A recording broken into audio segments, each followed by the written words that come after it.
विगत दिनों प्रदेश के स्वास्थ्य मंत्री टीएस सिंहदेव ने एक 12 सदस्यीय कमेटी का गठन किया, जिसे बिजली के करंट लगने से हुई मौत की जांच करनी थी। दरअसल यह पूरा मामला कांग्रेस के जिला अध्यक्ष राकेश गुप्ता से जुड़ा हुआ था। जानकारी के अनुसार कांग्रेस जिला अध्यक्ष के पारिवारिक भूमि पर निर्माणाधीन फार्म हाउस में कार्य के दौरान करंट लगने से बसंत बेग नामक मजदूर की मौत हो गई थी, जिसे लेकर पुलिस ने जिला अध्यक्ष राकेश गुप्ता पर एफआईआर दर्ज किया। और फिर पूरे मामले में एक नया मोड़ तब आ गया था जब प्रदेश के स्वास्थ्य मंत्री टीएस सिंहदेव ने एक 12 सदस्यीय कमेटी का गठन कर उक्त मामले की 3 दिवसीय में जांच कर विधायक एवं प्रशासन को प्रस्तुत करने का निर्देश दिया। इसके बाद जांच कमेटी की ओर से कांग्रेस के मीडिया सेल ने एक विज्ञप्ति जारी कर पुलिस पर आरोप लगाया और कहा कि पुलिस ने पीड़ित परिवार पर दबाव डालकर मामला दर्ज करवाया। तभी से यह पूरा मामला विपक्ष के निशाने पर है। इस पूरे मामले को लेकर पूर्व कांग्रेसी एवं वर्तमान में भाजपा नेता आलोक दुबे ने एक पत्रकार वार्ता आयोजित कर स्वास्थ्य मंत्री पर असंवैधानिक कार्य का आरोप लगाया तथा राज्यपाल अनुसुईया उइके को पत्र लिखकर मंत्री पद से बर्खास्त करने की मांग की। प्रेस कॉन्फ्रेंस रखा है। अभी सरगुजा का एक बहुत संवेदनशील और चर्चित मामला है कि यहाँ कांग्रेस के जिला अध्यक्ष के फार्म हाउस में एक आदिवासी युवक की करंट लग जाने से मृत्यु होती है। इसमें छत्तीसगढ़ शासन के जो कैबिनेट मंत्री हैं श्री टीएस सिंहदेव जी ने, इन्होंने एक संविधान विरोधी काम करके, विधि विरोधी काम करके, नियम विरुद्ध काम करके एक राजनैतिक दल की कमेटी का गठन अपने कैबिनेट मंत्री के लेटर पैड पे किया है। इस मुद्दे पे मैंने आज प्रेस कॉन्फ्रेंस रखा है और मैंने इस प्रेस कॉन्फ्रेंस में 10 पन्नों का एक पत्र जो हमारी इस राज्य की संवैधानिक प्रमुख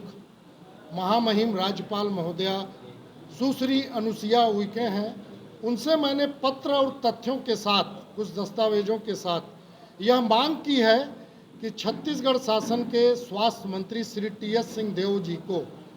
तत्काल मंत्रिमंडल से बर्खास्त किया जाए, क्योंकि उन्होंने मंत्री के रूप में जो संविधान के रक्षा की, पद एवं गोपनीयता की शपथ ली है, उसका सीधा सीधा इन्होंने उल्लंघन किया है। ये मंत्री के रूप में इस घटनाक्रम पर जांच कमेटी बनाने के लिए प्रदेश के मुख्यमंत्री, प्रदेश के गृह मंत्री, प्रदेश के DGP Surguja, IG, collector Surguja, police अधीक्षक सरगुजा को पत्र लिख के निष्पक्ष प्रशासनिक जांच कमेटी गठन करने की मांग या निर्देश दे सकते थे एज ए कैबिनेट मंत्री सरकार के रूप में, मगर इन्होंने एक सामंती सोच के तहत संविधान और नियम विरुद्ध अपने लेटर पैड पे कांग्रेस जनों की एक कमेटी बना के सीधे सीधे पुलिस विवेचना में हस्तक्षेप कर जांच को प्रभावित करने का काम किया है। और मैं इसी मुद्दे पे संवैधानिक प्रमुख जो हमारे प्रदेश की हैं माननीय महामहिम महोदया, उनको मंत्रिमंडल से टीएस सिंहदेव को बर्खास्त करने की मांग कर रहा हूं। अगर मेरे पत्र पे जो मैंने बिंदु, तथ्य, आईपीसी के धारा, सीआरपीसी के सेक्शन जितने भी बताए हैं, जिसमें संविधान प्रदत्त अधिकार पुलिस को, प्रशासन को और मंत्री को है। इस पूरे मामले को लेकर आलोक दुबे ने कहा कि मंत्री टीएस सिंहदेव संवैधानिक पद पर हैं और उन्हें पद व गोपनीयता की शपथ लेते हुए संविधान पालन की शपथ ली थी, किंतु पुलिस व प्रशासन पर दबाव बनाने यह पूरी कमेटी गठित की गई है ताकि मामले के पूरी जांच से प्रशासन पर दबाव बना रहे। आलोक दुबे ने कहा कि यदि इस मामले में कार्यवाही नहीं हुई तो मैं उच्च न्यायालय बिलासपुर जाकर पूरे मामले में केस दायर करूंगा। राजनैतिक कमेटी बनाकर किया है, वो भी राजनीतिक कमेटी ऐसी है जिसमें 3 कैबिनेट के दर्जा प्राप्त व्यक्ति जिस कमेटी के सदस्य हैं, तो मैं सीधे सीधे उनके मंत्रिमंडल से बर्खास्तगी की मांग कर रहा हूं। और जो मैंने अपने पत्र लिखा है माननीय महामहिम महोदया को और जो बिंदु उठाए हैं, अगर मेरे पत्र पर संज्ञान नहीं लिया तो मैं माननीय उच्च न्यायालय बिलासपुर में एक हस्तक्षेप याचिका दायर करूंगा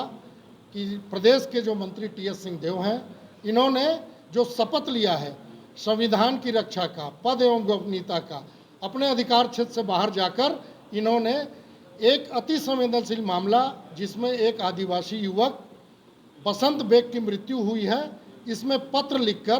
पूरी विवेचना को प्रभावित करने का। पत्रकार वार्ता के दौरान आलोक दुबे ने यह भी आरोप लगाया कि जो स्वयं सरकार में है, जिनकी सरकार है, उन्हें न तो अपने पुलिस व प्रशासन पर भरोसा है और न ही अनुसूचित जनजाति आयोग द्वारा गठित जांच कमेटी पर। यह पूरी तरीके से दबाव वाली राजनीति है, जिससे 3 कैबिनेट मंत्री की कमेटी है जो पुलिस और प्रशासन पर दबाव बनाने का कार्य करेगी। ये तो है एक बहुत ये यक्ष प्रश्न है कि सरकार के एक अंग जो एक इस सरकार के अंग हैं, कैबिनेट के दर्जा प्राप्त व्यक्ति हैं टीएस सिंहदेव जी, और एक तरह से शासन है, इनको अपनी पुलिस, अपने प्रशासन और अपने अनुसूचित जनजाति आयोग जो एक संवैधानिक दर्जा प्राप्त संस्था है, इसके विवेचना पर ही इनको विश्वास नहीं है और ये स्वयं अपने सरकार के इन विभागों के कार्यप्रणाली पर और इनके निष्पक्षता पर प्रश्न चिन्ह लगाकर पूरे सरकार को इन्होंने कटघरे पे खड़ा कर दिया। राकेश गुप्ता को बचाने के लिए ये टीम गठित किया गया, ऐसा लगता है? नहीं, मैं व्यक्तिगत रूप से देखिए मेरी कोई भी ऐसी दुर्भावना जिलाध्यक्ष राकेश गुप्ता से नहीं है। मैं तो सिर्फ और सिर्फ टीएस सिंहदेव जी ने जो संविधान का उल्लंघन, मंत्री के शपथ का उल्लंघन करके अपने अधिकारिता क्षेत्र से बाहर जाकर एक राजनैतिक कमेटी इस अति संवेदनशील मामला में बना दिया है, मैं उसका विरोध कर रहा हूं। आपने बहुत अच्छा प्रश्न किया। हमारी पार्टी भारतीय जनता पार्टी या मैं, हम लोग कभी भी लाश पे राजनीति नहीं करते। हम भी मानते हैं कि ये एक दुर्घटना है। दुर्घटना के बाद जो राजनीतिक दबाववश राजनीतिक कमेटियां बनाई गई हैं, वो मृतक किस परिवार का है, वो मृतक क्या चाहता है, उसकी आगे क्या रणनीति है, वो पीड़ित परिवार जाने। हम लोग इसमें कोई भी राजनीतिक रोटी नहीं सेक रहे हैं, ना भारतीय जनता पार्टी का कोई सदस्य, ना हम लोग कभी भी उस पीड़ित परिवार को ये जाके नहीं कहे कि तुम राकेश गुप्ता के खिलाफ थाने में प्रकरण दर्ज कराओ या तुम जांच की मांग करो। हम लोगों का ऐसा कोई उद्देश्य नहीं है। हम लोगों का उद्देश्य टीएस सिंहदेव जी जो संविधान से बाहर जाकर, अपने अधिकारिता से बाहर जाकर जो राजनीतिक कमेटी अपने मंत्री के लेटर पैड पे बनाए हैं, उसका विरोध है। और इस कारण उनको 1 मिनट भी इस मंत्री के पद पर रहने का संवैधानिक अधिकार नहीं है, इसीलिए इनको बर्खास्त करने की मांग कर